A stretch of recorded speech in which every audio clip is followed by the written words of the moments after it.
दोस्तों हम लोग पिछले लेक्चर में डिफरेंशियल कैलकुलस हम लोग पढ़ रहे थे। पिछले लेक्चर में हम लोग इलर्स थ्योरम पढ़े थे। इलर्स थ्योरम में आपको हम इलर्स थ्योरम का स्टेटमेंट बता दिए थे और उसका प्रूफ भी बता दिए थे। प्रूफ करके बताए थे कि इलर्स थ्योरम होता क्या है और उसको प्रूफ कैसे किया जाता है। उसके बाद उसी में हम आपको थोड़ा होमोजीनियस फंक्शन के बारे में भी बताए थे। तो आज हम लोग इलर्स थ्योरम पे आधारित कुछ क्वेश्चंस को पढ़ने वाले हैं कि इलर्स थ्योरम से रिलेटेड क्वेश्चंस हम लोग कैसे बनाते हैं। क्योंकि एक क्वेश्चन इससे पूछे जाते हैं, लगभग चांस रहता है इसका। तो उसी को आज हम लोग समझते हैं कि इलर्स थ्योरम तो हम लोग पढ़ लिए, लेकिन उससे रिलेटेड क्वेश्चंस कैसे बनाएंगे। जैसे कि क्वेश्चन कह रहा है कि verify Euler's theorem on the function. एक फंक्शन दिया है और कह रहा है कि इलर्स थ्योरम को इस फंक्शन के आधार पर वेरीफाई करिए। इस टाइप से क्वेश्चन पूछे जाते हैं और भी बहुत टाइप से इलर्स थ्योरम के आधार पर क्वेश्चन पूछे जाते हैं। तो उसी सबको हम लोग आज समझने का प्रयास करते हैं, ठीक है। तो उम्मीद करते हैं आप पीछे वाला वीडियो देखे होंगे और इलर्स थ्योरम को समझे होंगे। तो इलर्स थ्योरम पे क्वेश्चन बनाने से पहले आपको हम समझा देते हैं होमोजीनियस फंक्शन के बारे में थोड़ा सा, क्योंकि बार बार इसमें होमोजीनियस फंक्शन आता है। आपको इलर्स थ्योरम का कल प्रूफ समझाते समय भी पिछले लेक्चर में आपको हम होमोजीनियस फंक्शन को बताए थे, समझाए थे कि होमोजीनियस फंक्शन क्या होता है और कैसे पहचानते हैं। लेकिन एक्चुअली होमोजीनियस फंक्शन को पहचानने के कई तरीके हैं, जिसमें से एक तरीका हम आपको पिछले लेक्चर में बताए थे और एक तरीका और हम आज आपको बताने वाले हैं। तो सबसे पहले जो कल पीछे वाले लेक्चर में हम तरीका बताए थे उसको भी रिवीजन करा देते हैं, बता देते हैं, और उसके बाद फिर नेक्स्ट तरीका बताएंगे। तो सबसे पहले हम लोग समझते हैं कि होमोजीनियस फंक्शन होता क्या है। तो जैसे कि अगर कोई लिखा है x² + 2xy + y², मान लिए एक फंक्शन है और एक फंक्शन है x³ + y³ + 3x² y + 3xy। ये कोई फंक्शन है। एक मान लिए कोई फंक्शन ये है x4 + 2xy³ + 3y² - z³ y में दो ही वेरिएबल रहने देते हैं, ठीक है। मान लीजिए कि इस टाइप से कोई फंक्शन लिखा है, तीन फंक्शन लिखा है और हमको पहचानना है कि इसमें कौन होमोजीनियस है कौन नहीं है, ठीक है। तो क्या करेंगे, सबसे पहले हम लोग देखते हैं कि जैसे कि ये दो वेरिएबल में दिया हुआ है, ठीक है। दो वेरिएबल में फंक्शन दिया हुआ है, तो सबसे पहले हम लोग ये देखते हैं कि जो दो वेरिएबल है वो दोनों का सबसे मैक्सिमम पावर कितना है। तो यहाँ देखिएगा, इसका x का मैक्सिमम पावर 2 है और y का मैक्सिमम पावर क्या है, 2 है। और उसके बाद जो बच रहा है स्टेप उसका पावर कितना है, ठीक है। तो यहाँ x का पावर 1 है, y का पावर 1 है। तो इसके बाद हम लोग देखेंगे कि ये जो फंक्शन दिया है इसमें कितने स्टेप है। तो इसमें 3 स्टेप है, 1 2 3, 3 स्टेप है और तीनों स्टेप का पावर। अब x का पावर नहीं हम कह रहे हैं, y का पावर नहीं कर रहे हैं, तीनों स्टेप का पावर कह रहे हैं। तो स्टेप का पावर कहने का मतलब इस स्टेप में जितने एलिमेंट है सबके पावर का योगफल। जैसे कि इस स्टेप में x है तो x का पावर कितना है, 2, तो इस स्टेप का पावर हो गया 2। नेक्स्ट स्टेप में 2 × x × y है, तो हमको 2 से मतलब नहीं है, 2 तो कांस्टेंट है, लेकिन जो वेरिएबल है उसके पावर का योगफल चाहिए हमको। तो वेरिएबल कितना है, x है और y है, दोनों के पावर कितना है, 1 है। तो 1 और 1 कितना हुआ, 2। और उसके बाद इस फाइनल स्टेप यानी तीसरे स्टेप में y है और y का पावर कितना है, 2, यानी इस स्टेप का पावर कितना हुआ, 2। अब ध्यान दीजिएगा, 3 गो स्टेप है और तीनों स्टेप का पावर 2 है, और यानी कह सकते हैं कि तीनों स्टेप का पावर इक्वल है, यानी ये क्या है, होमोजीनियस फंक्शन है। अगर सारे स्टेप का पावर, कोई फंक्शन के किसी फंक्शन के सारे स्टेप का पावर इक्वल हो तो वो फंक्शन होमोजीनियस फंक्शन कहलाता है। यहाँ स्टेप के पावर से मतलब है कि उस स्टेप में जितने भी वेरिएबल है उन सबके पावर्स का योगफल, और उस स्टेप में जितने भी वेरिएबल है उस सबके पावर का योगफल जितना है उतना ही सारे स्टेप के पावर होनी चाहिए, ठीक है। और वो जितने पावर होते हैं, जैसे कि यहाँ पे 2 है तो 2 ऑर्डर का ये क्या है, होमोजीनियस फंक्शन है। इस 2 को ऑर्डर बोलते हैं, इस फंक्शन का, इस होमोजीनियस फंक्शन का ऑर्डर 2 कहलाता है। ये चीज़ आपको हम इलर्स थ्योरम जब पढ़ा रहे थे पिछले लेक्चर में तो भी समझाए थे। तो ये आपको उम्मीद करते हैं समझ में आया होगा। उसी तरीके से अगर इसको देखा जाए, अगर हमको पता करना है कि ये फंक्शन होमोजीनियस है या नहीं तो कैसे पता करेंगे, सारे स्टेप का पावर इक्वल होना चाहिए। तो इसमें जो पहला स्टेप है एक्स क्यू, इसका पावर कितना हो गया 3 हो गया। दूसरा स्टेप है वाई क्यू, इसका भी पावर 3 हो गया। उसके बाद तीसरा स्टेप है एक्स स्क्वायर वाई, यानी x का पावर 2 और y का पावर 1, यानी इस पूरे का पावर, इस स्टेप का पावर कितना हो गया 3, यानी इसका भी पावर 3 है। और उसके बाद ये जो लास्ट स्टेप है इसका एक्स वाई है, इसका पावर x का पावर 1 है, y का पावर 1 है, 2 है। तो क्या सारे स्टेप का पावर इक्वल है? नहीं, ये 3 स्टेप का पावर इक्वल है जो 3 है, लेकिन जो चौथा स्टेप है उसका पावर 2 है, यानी वो इक्वल नहीं है। तो कह सकते हैं कि ये जो फंक्शन है ये होमोजीनियस नहीं है। सारे स्टेप का पावर इक्वल होना चाहिए तो ये होमोजीनियस होगा। अगर इसी फंक्शन में अगर हम एक्स स्क्वायर यहाँ रखते तो ये फंक्शन होमोजीनियस हो जाता, क्योंकि इसके भी पावर का योगफल कितना हो जाता 3 हो जाता, यानी सारे स्टेप का पावर क्या हो जाता इक्वल हो जाता। तो ये फंक्शन भी होमोजीनियस हो जाता, लेकिन है नहीं। ठीक है, उसके बाद नीचे वाला ये होमोजीनियस है। तो इसका सिंपल सा फंडा है कि यहाँ x का पावर 4 है, यानी इसका पावर 4 हो गया। इस स्टेप का पावर भी 4 हो जाएगा क्योंकि x का पावर 1 और ये y का पावर 3 4 हो गया। और इस स्टेप का पावर 2 ही रह जाएगा क्योंकि y ही केवल है और इसका पावर 2 है। तो क्या सारे इक्वल है? नहीं है। तो कह सकते हैं कि ये जो फंक्शन है ये भी होमोजीनियस नहीं है। अगर यहाँ हम बीच में चाहे x का पावर यहाँ 4 कर देते तो ये फंक्शन भी होमोजीनियस हो जाता और इसका डिग्री कितना होता 4 होता है, क्योंकि सारे स्टेप का पावर कितना है 4 है। ठीक है, तो उम्मीद करते हैं आपको ये होमोजीनियस फंक्शन समझ में आया। लेकिन क्या होमोजीनियस फंक्शन पहचानने का तरीका केवल यही एक तरीका है? नहीं, इसके अलावा भी एक तरीका है जो अभी हम आपको बता रहे हैं। चलिए हम लोग दूसरा तरीका समझते हैं, होमोजीनियस फंक्शन को पहचानने का दूसरा तरीका। तो दूसरा तरीका बहुत ही सिंपल है।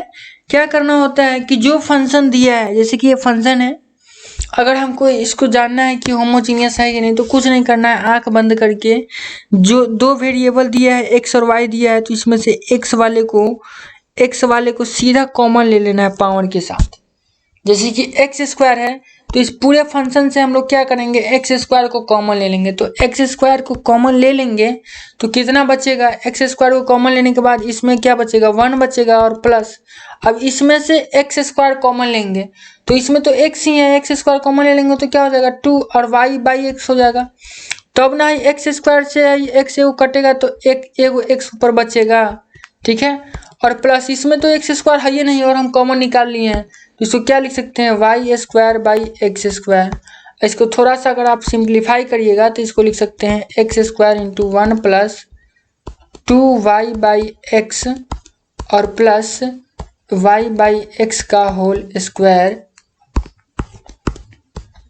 अब ध्यान दीजिएगा ये चीज़, अब आपको ये जो अंदर का आपको ये फंक्शन है, अब ये एफ एक्स में नहीं दिख रहा है, अब ये function F Y by X में दिख रहा है।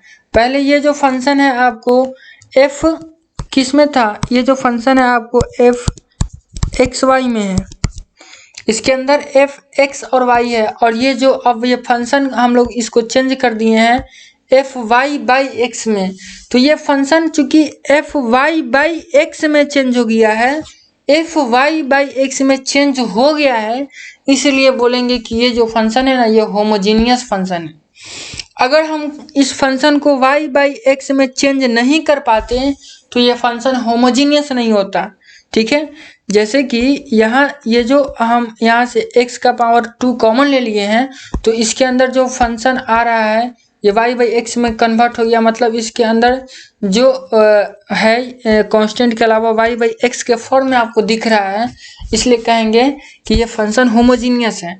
अब एक बात और अटक रहा है कि यहाँ जब हम फंक्शन निकाल लिए थे पिछले मेथड से तो हम ये भी बता दिए थे कि इसका ऑर्डर कितना है, तो क्या इस मेथड में हमको ऑर्डर नहीं पता चलेगा? एकदम चल जाएगा।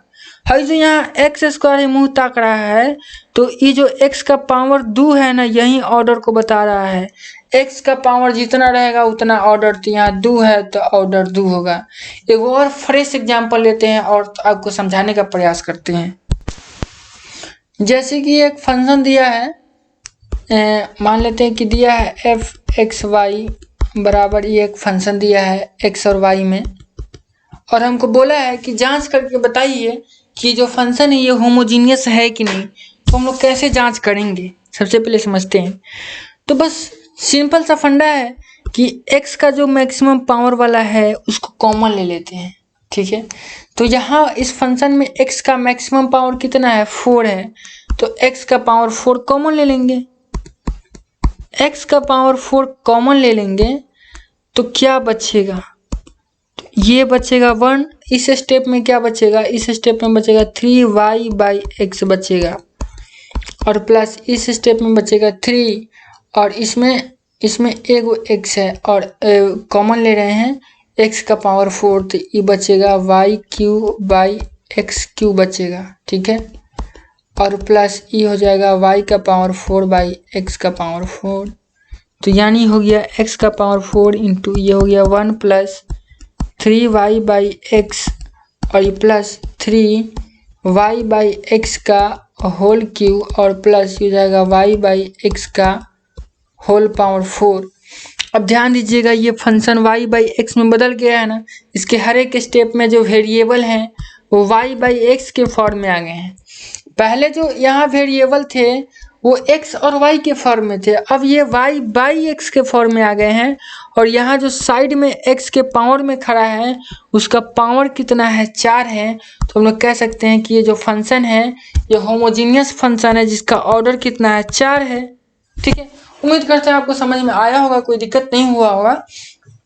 अब आपको क्वेश्चंस कराएंगे तो वहाँ भी धीरे धीरे आपको समझ में आ जाएंगे डेफिनेटली, और आपको बहुत ही मजा आने वाला है। बहुत ही आसान है ईलर्स थ्योरम, ठीक है। समझने का हम लोग प्रयास करते हैं। तो क्वेश्चन कहता है verify Euler's theorem on the function u बराबर है इतना, मतलब u बराबर एक फंक्शन दिया और कहता है कि वेरीफाई करिए कि ईलर्स थ्योरम जो है u बराबर इस फंक्शन के लिए सही है कि नहीं। तो आपको जब हम ईलर्स थ्योरम पिछले लेक्चर में प्रूफ किए थे, ईलर्स थ्योरम के बारे में समझाए थे, तो बताए थे कि ईलर्स थ्योरम अप्लाई कहाँ होता है, होमोजीनियस फंक्शन पे होता है। तो सबसे पहले हम लोग को तो ये चेक करना होगा कि u बराबर जो एक फंक्शन ये दिया है ये होमोजीनियस है भी या नहीं। तो होमोजीनियस चेक करने का अभी तरीका आपको हम बताए हैं कि होमोजीनियस कैसे चेक करते हैं। x का जो मैक्सिमम पावर है उसको कॉमन ले लेंगे। तो यहाँ x का मैक्सिमम पावर क्या है, तो x का मैक्सिमम पावर यहाँ देखिएगा x into x³ minus y³ लिखा हुआ है, तो इसको मल्टीप्लाई करेंगे तब x का मैक्सिमम पावर निकलेगा। ये नहीं कह देंगे कि यहाँ x³ लिखा है x³ है, ऐसा नहीं। x से हम लोग मल्टीप्लाई करेंगे, उसके बाद इसका जब हम लोग पाएंगे तो इसका मैक्सिमम पावर कितना हो जाएगा, 4 हो जाएगा x का। तो x का पावर 4 कॉमन ले लेंगे ऊपर वाले पार्ट से। ध्यान दीजिएगा ये भी देखने वाला बात है। ऊपर वाले पार्ट में ना x का मैक्सिमम पावर 4 है तो कॉमन लिए हैं, नीचे वाले पावर में तो नीचे वाले पार्ट में तो x का पावर 3 कॉमन लेंगे, क्योंकि नीचे वाले में x का पावर 3 क्या है, मैक्सिमम है। ऊपर वाले का काम ऊपर करते हैं, नीचे वाले का काम नीचे करते हैं इसमें, ठीक है। ऊपर वाले में कॉमन लेते हैं, नीचे वाले से नीचे में कॉमन लेते हैं, इसको मिक्स नहीं करते हैं, ठीक है। ये चीज इसका फायदा वाला बात है कि यहाँ हम लोग ध्यान देंगे कि ऊपर वाले का काम ऊपर में, नीचे वाले का काम नीचे में। तो ऊपर से हम लोग x का पावर 4 कॉमन ले लिए हैं और नीचे से x का पावर 3 कॉमन ले लिए हैं, तो इधर इतना बच जाएगा और इधर इतना बच जाएगा, ठीक है। उसी तरीके से अब ये कट जाएगा, चूंकि 3 है 4 है तो कट जाएगा, तो क्या बचेगा, x बचेगा, और ये फंक्शन जो है y/x के फॉर्म में आ गया है, ठीक है। यानी हम लोग कह सकते हैं कि u बराबर x का पावर 1 इंटू fy/x, मतलब जो फंक्शन है अब वो y/x के फॉर्म में आ गया, तो इसको इस तरीके से लिख सकते हैं। यानी ये फंक्शन क्या है, होमोजीनियस है। तो कह सकते हैं कि hence u is a homogeneous function of 2 independent variable x and y of degree 1। अच्छा, हम ऑर्डर बोल दे रहे थे क्या, डिग्री, यहाँ डिग्री होता है, ऑर्डर नहीं। जो बोल रहे थे ऑर्डर 1 ऑर्डर 2 ऑर्डर, गलती बोल रहे थे, डिग्री होगा, डिग्री 1, ठीक है। तो डिग्री 1 हो जाएगा, ठीक है, ये इस होमोजीनियस फंक्शन का। और ये homogeneous function X Y variable में, यही चीज यहाँ लिखा हुआ है। तो सिंस चूंकि y बराबर इतना है, तो अब हम लोग को क्या करना है कि अभी ईलर्स थ्योरम इस पे वेरीफाई करना है। तो ईलर्स थ्योरम क्या कहता है, ईलर्स थ्योरम कहता है कि x into del you by del X plus Y into del you by del Y is equal to n into U, जहाँ n क्या है, डिग्री है होमोजीनियस फंक्शन का, यानी इस क्वेश्चन में n का वैल्यू 1 होगा और u का वैल्यू हम लोग को दिया हुआ है। तो यही चीज़ हम लोग को वेरीफाई करना है। तो वेरीफाई करने के लिए क्या करेंगे, del you by del x का वैल्यू निकालेंगे, उसमें x से मल्टीप्लाई करेंगे और फिर उसके बाद del you by del Y का वैल्यू निकालेंगे, उसमें y से मल्टीप्लाई करेंगे और दोनों को जोड़ेंगे और अगर वो n इंटू यू के बराबर आ गया तो ये क्वेश्चन हो जाएगा वेरीफाई। तो सबसे पहला काम में हम लोग का क्या होगा, ये निकालना होगा कि del you by del X कितना है, फिर ना उसमें x से मल्टीप्लाई करेंगे। ठीक है, तो del you by del x निकालने के लिए हम लोग क्या करते हैं कि इसको डिफ्रेंशिएट करना होगा पार्शियली एक्स के रिस्पेक्ट में। तो इसको डिफ्रेंशिएशन को आसान बनाने के लिए हम लोग इसमें लॉग लगा देते हैं दोनों तरफ। लॉग लगाने से क्या होगा, इसका डिफ्रेंशिएशन आसान होगा। लॉग लगाने का मकसद यही है। तो लॉग लगा देंगे तो इस पे लॉग लगाने, दोनों तरफ लॉग लगा देंगे तो ये ऊपर है नीचे है, माने ये क्या हो गया, किस फार्मूला पे बैठ रहा है, लॉग ए बाई बी के फार्मूला पे बैठ रहा है। तो लॉग ए बाई बी बराबर होता है लॉग ए माइनस लॉग बी। तो लॉग ए के जगह पर इतना है, बी के जगह पर इतना है, तो हो जाएगा लॉग ए माइनस लॉग बी। ठीक है, इसके बाद यहाँ आप देख रहे हैं कि इतना इंटू इतना है, तो इस पर फार्मूला लगा सकते हैं लॉग ए इंटू बी, तो हो जाएगा लॉग ए अब प्लस लॉग बी। तो इस पर भी एक फार्मूला हम लगा दिए हैं। तो फाइनली लॉग यू तो इधर है ही और इस पर याद है ना फार्मूला लगाए हैं log a into log b का, तो हो जाएगा log x plus log x q minus y q minus पहले से जो इतना था उतना रहेगा। ठीक है, अब ये चूंकि अब ये हम लोग को डिफ्रेंशिएशन करने में आसानी होगा तो हम लोग इसको मान लेते हैं इक्वेशन फर्स्ट और इक्वेशन फर्स्ट को पार्शियली डिफ्रेंशिएट करते हैं एक्स के रिस्पेक्ट में, तो हम लोग को प्राप्त होगा del you by del x. तो जब x के रिस्पेक्ट में पार्शियली डिफ्रेंशिएट करेंगे तो log u का डिफ्रेंशिएशन हो जाएगा 1 बाई यू और into del you by del x is equal to log x का डिफ्रेंशिएशन 1 बाई एक्स, उसके बाद log x q minus y q का डिफ्रेंशिएशन हो जाएगा 1 by x q minus y q into, और उसके बाद इसका जब हम लोग डिफ्रेंशिएशन करेंगे x q minus y q का एक minute, x q minus y q का जब हम लोग डिफ्रेंशिएशन करेंगे तो चूंकि एक्स के रिस्पेक्ट में कर रहे हैं और ये पार्शियल डिफ्रेंशिएशन है तो वाई कांस्टेंट हो जाएगा, तो एक्स क्यू का डिफ्रेंशिएशन हो जाएगा 3x स्क्वायर और वाई वाले टर्म का डिफ्रेंशिएशन हो जाएगा 0, चूंकि ये कांस्टेंट हो जाएगा यहाँ पे। उसी तरीके से उसके बाद जब हम लोग इसका log x q minus log x q plus y q का डिफ्रेंशिएशन करेंगे तो हो जाएगा 1 by x q plus y q और इंटू एक्स क्यू का डिफ्रेंशिएशन 3x स्क्वायर और y वाला टर्म 0 हो जाएगा। ठीक है, तो इसी को हम लोग सिंप्लीफाई कर लेंगे। इसी को सिंप्लीफाई करने के बाद हम लोग पाएंगे कि del you by del x का वैल्यू कितना आ गया, u इंटू इतना आ गया और इसमें जब x से मल्टीप्लाई करेंगे तो इसका वैल्यू इतना आ जाएगा। ठीक है, ये नॉर्मल कैलकुलेशन है, आप कर लीजिएगा। हम पहले से इसको सोल्व करके रखे हुए थे तो सोचें इसी पे समझा दे, फिर दोबारा कैलकुलेशन करने का क्या ज़रूरत है, आपको समझने से मतलब है, टाइम भी बचेगा आपको। ठीक है, उसी तरीके से अब फिर हम लोग एक बार इसी इक्वेशन फर्स्ट को अब y के रिस्पेक्ट में डिफ्रेंशिएट करेंगे पार्शियली। यहाँ पार्शियली लिखना छूट गया है, यहाँ पे पार्शियली लिखना होगा। अगेन डिफ्रेंशिएटिंग फर्स्ट, एक मिनट,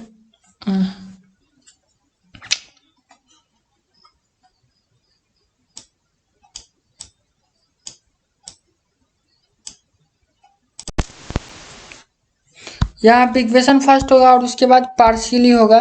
इक्वेशन फर्स्ट के बाद पार्शियली लिखना होगा। ठीक है, पार्शियली लिखना जरूरी है, यहाँ छूट गया गलती से। तो उसके बाद उसी तरीके से इक्वेशन फर्स्ट को y के रिस्पेक्ट में डिफ्रेंशिएट करेंगे और फिर del you by del Y का वैल्यू निकल जाएगा और उसमें y से मल्टीप्लाई कर देंगे और फिर जितना आएगा उसको इक्वेशन थर्ड मान लेंगे और दोनों इक्वेशन को जोड़ेंगे तो x into del you by del x का वैल्यू और y into del y by del you by del Y का वैल्यू, दोनों को जोड़ेंगे और दोनों को जोड़ने के बाद अब हम लोग पाएंगे दोनों में से u कॉमन निकल जाएगा और इस दोनों को जोड़ेंगे तो ये 1 के बराबर हो जाएगा।